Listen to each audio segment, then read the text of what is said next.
नमस्कार दोस्तों। साल 2013 के बाद देवभूमि उत्तराखंड ने एक बार फिर भीषण तबाही का मंजर देखा।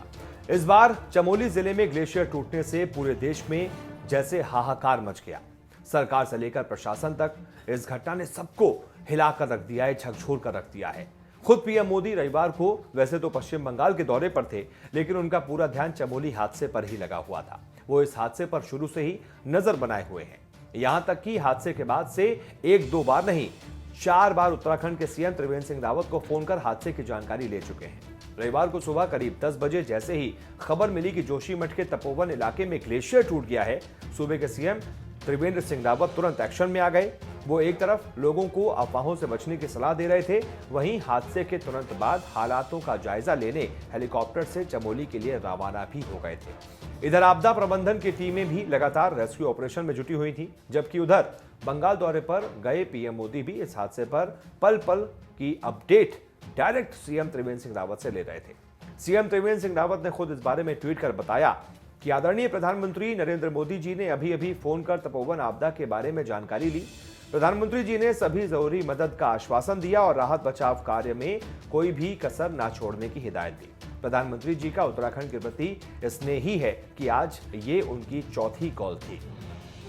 चमोली हादसे को लेकर पीएम मोदी की चिंता का अंदाजा इसी बात से लगाया जा सकता है कि उन्होंने जहां 4 बार सीएम को फोन किया, जबकि बंगाल रैली में भी चमोली हादसे के बारे में बात कही और लोगों को सरकार की ओर से दी जा रही मदद को लेकर आश्वस्त किया। आज हम मां गंगा के एक छोर पर है, लेकिन जो मां गंगा का उद्गम स्थल है, वो राज्य उत्तराखंड इस समय आपदा का सामना कर रहा है।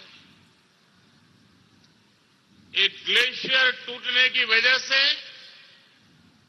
वहां नदी का जलस्तर बढ़ गया, नुकसान की खबरें धीरे धीरे आ रही हैं। मैं उत्तराखंड के मुख्यमंत्री श्री त्रिवेंद्र रावत जी, भारत सरकार के गृह मंत्री श्री, एनडीआरएफ के अफसर, उन सबसे निरंतर संपर्क में हूं। वहां पर राहत और बचाव का कार्य पुरजोश करने का प्रयास चल रहा है। लोगों को सुरक्षित स्थानों पर ले जाया जा रहा है। मेडिकल सुविधाओं में कोई कमी न हो, इस पर जोर दिया जा रहा है। पीएम मोदी ने इस मुश्किल घड़ी में उत्तराखंड के लोगों का हौसला भी बढ़ाया और कहा कि मेरे साथ ही पूरा बंगाल और पूरा देश उत्तराखंड के लोगों के लिए प्रार्थना कर रहा है। यहां के लोगों का हौसला किसी भी आपदा को मात दे सकता है। वहां 2-1 दिन पहले ही काफी बर्फबारी भी हुई थी। मौसम काफी ठंडा है। लोगों की परेशानी कम से कम करने के लिए सरकार पूरा प्रयास कर रही है। उत्तराखंड में ऐसे परिवार मुश्किल से मिलते हैं जिनका कोई न कोई सदस्य फौज में न हो, यानी वहां के लोगों का हौसला किसी भी आपदा को मात दे सकता है। उत्तराखंड के साहसी लोग के लिए मैं प्रार्थना कर रहा हूं, बंगाल प्रार्थना कर रहा है, देश प्रार्थना कर रहा है। सीएम त्रिवेंद्र सिंह रावत ने बताया कि पीएम मोदी ने घटना की जानकारी मिलते ही फोन किया, लेकिन उस समय सीएम खुद हेलीकॉप्टर में थे, जबकि हवाई सर्वे के बाद वो जिस समय लौट रहे थे, उस समय फिर पीएम मोदी का फोन आया। सीएम ने कहा कि प्रधानमंत्री ने हर तरह के सहयोग का आश्वासन दिया है। इसी तरह राष्ट्रपति ने भी फोन किया और हर तरह की मदद का आश्वासन दिया। गृह मंत्री अमित शाह ने भी 2 बार फोन कर घटना की जानकारी ली। इसके अलावा केंद्रीय मंत्रियों और राज्यों के मुख्यमंत्रियों ने भी फोन किए। आज सुबह 11 बजे उत्तराखंड में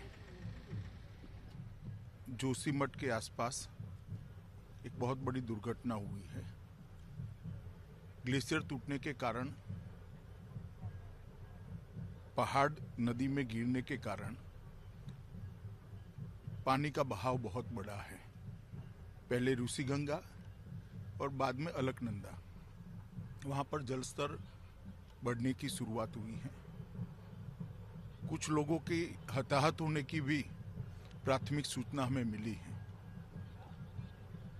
एनडीआरएफ की 3 टीमें वहां पहुंच गई है। बाकी की टीमें दिल्ली से फ्लाई कर उत्तराखंड की ओर जाने के लिए तैयार हैं। कुछ ही समय में वो पहुंचेंगे। आईटीबीपी के जवान भी वहां पर पहुंच गए हैं। पूरे राज्य का तंत्र भी वहां पर एक्टिव हो गया। एसडीआरएफ की टीमें भी पहुंची हैं। मेरी मुख्यमंत्री जी से बात हुई, वो भी ऑन वे हैं और वायुसेना को भी अलर्ट कर बचाव कार्य में लगाने के लिए हमने पूरी तैयारी कर ली है। मैं उत्तराखंड की सभी निवासियों को आश्वस्त करना चाहता हूं कि नरेंद्र मोदी सरकार इस संकट की घड़ी में उत्तराखंड के साथ खड़ी है और हर संभव मदद देकर इस संकट से जल्दी उत्तराखंड बाहर आए और आम जनजीवन पहले की तरह शुरू हो जाए। इस दिशा में हमारे प्रयास है। आपको बता दें, इस भीषण हादसे में जहां 150 से ज्यादा लोगों के हताहत होने की खबर है, वहीं नदी पर बना 13 मेगावाट का ऋषि गंगा जल विद्युत परियोजना भी पूरी तरीके से तबाह हो गई है। वहीं एनटीपीसी की तपोवन स्थित 500 मेगावाट की निर्माणाधीन तपोवन विष्णुघाट जल विद्युत परियोजना को भी भारी नुकसान पहुंचा है। बताया जा रहा है कि पानी का बहाव इतना तेज था कि ऋषि गंगा और धौली गंगा के किनारे बसे कई गांव भी तबाह हो गए। हजारों लोगों को सुरक्षित स्थानों पर पहुंचाया गया। पौड़ी, टिहरी, रुद्रप्रयाग, हरिद्वार और देहरादून समेत कई जिलों में हाई अलर्ट घोषित कर दिया गया है। वहीं नदी का जलस्तर बढ़ने से निचले क्षेत्रों में लोगों में खलबली मची रही। इस हादसे में जान गंवाने वाले परिजनों के लिए केंद्र सरकार ने 2-2 लाख रुपए और गंभीर रूप से घायलों को 50-50 हजार रुपए के मुआवजे का ऐलान किया है, जबकि उत्तराखंड सरकार ने मृतकों के परिजनों को 4-4 लाख रुपए मुआवजा देने की घोषणा की है और घायलों को 50-50 हजार की धनराशि दी जाएगी।